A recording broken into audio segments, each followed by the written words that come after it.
If you're out there on the roads, everybody, it could be slick in spots, and the rain is still coming down. Jordan, how was your ride in? It was fine. I was saying earlier, the parking lot out here was the worst part of it. You know, trying to walk in and be careful. It was icy out there for sure. So I think it just depends on where you are, as kind of if it's icy or not. Right. No, that's so true. And it's like if you're taking the dog out for a walk, right, or if you're just going outside afoot, that's where it's actually most problematic right now. Your driveways, the sidewalks, those are the things that are slick. A lot of the treated roads, the roads that are treated are pretty much good to go here. Of course, you want to use extra caution and take it slow. But keep in mind, we're at 32 right now. We're teetering right on that freezing mark. So things that get treated, for the most part, are just wet. Case in point, your main roads, your main arteries. And as we get deeper into the morning, temperatures are slowly going to come up. So we are starting to see that transition from freezing rain to plain rain across the area. In fact, see the green here and the yellow? That indicates plain rain from basically Northampton to Springfield out towards Palmer. Now, with temperatures right around 32, again, some icy spots here and there. But then you get up into Franklin County,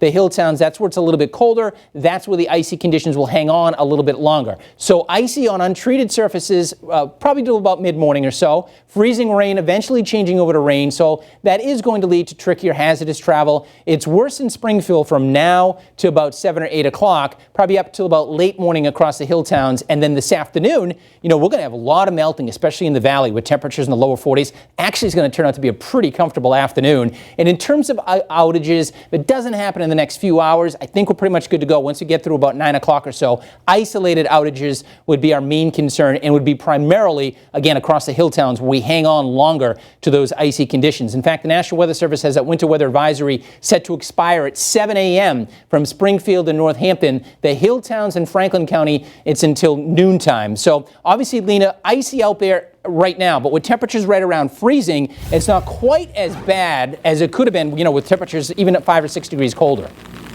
Absolutely, Dan. But you know what? I do want to do a quick little demonstration just to show you the differences between the sidewalks, your driveways and the main roads. Pre-treating was huge with this one, but these surfaces here that aren't treated are, of course, very problematic. So this is a sidewalk here. Engineering actually came out and said, "Do you want me to sand that for you?" And I said, "No." I certainly want to use that to show you just how dangerous it can be on those surfaces that are definitely starting to accumulate ice. So that's what you want to be mindful of. Temperatures are definitely hovering on the warmer side in the valley. So the main roads that are treated, like you said, are having, a pretty easy time recovering and will as the morning goes on. It's the hill towns and higher elevations. And certainly, your driveways, your personal property, your sidewalks, that's what you want to be mindful of. Those can be the dangerous conditions as we head through the morning. We do have some precipitation still to work through on satellite and radar, looking like mostly frozen precipitation, but that rain is starting to nudge its way in. And this is a pretty quick moving system. So thankfully, we are making our way out of this on the easier side, maybe a 1.5 on a scale of 1 to 5 for the valley and a 2.5 in the hill towns and higher elevations.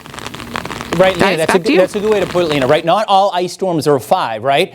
So on that 1 to 5 scale, about a 1.5 in the valley and a little bit higher across the hill towns and the higher terrain. Of course, in this example, 5 being the worst. 32 in Springfield, but look at Hartford. If your travels or take you down into Connecticut, conditions actually improve. Boston's at 34, 37 in Providence, so it's that milder air that's slowly starting to take over. The storm system itself is off to our west. So when we have the storm tracking to our west, we get milder air working in. But in this case, the cold air is stubborn at the surface, so the warm air is going over it. That's why we're getting the rain that's falling into the sub-freezing temperatures in spots. So you can see, zeroing in again, we're still dealing with the frozen precipitation and the rain. This is our futurecast.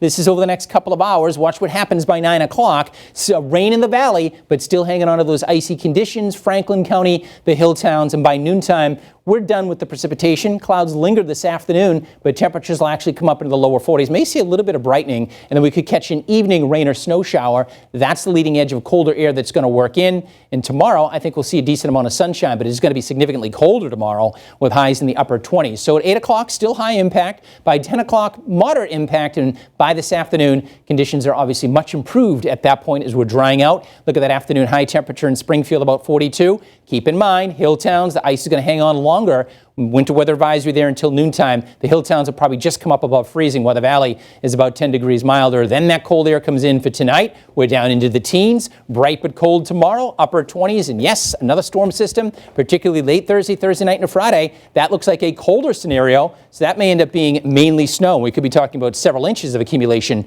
as well. All right, that's your forecast. Busy times for sure. Jordan Taylor, to you.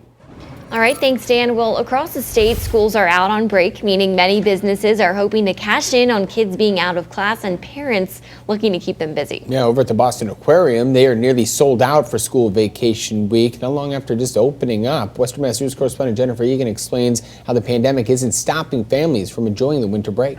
With so many animals to see inside the New England Aquarium, it's tough to pick a favorite. Octopuses and then sharks and then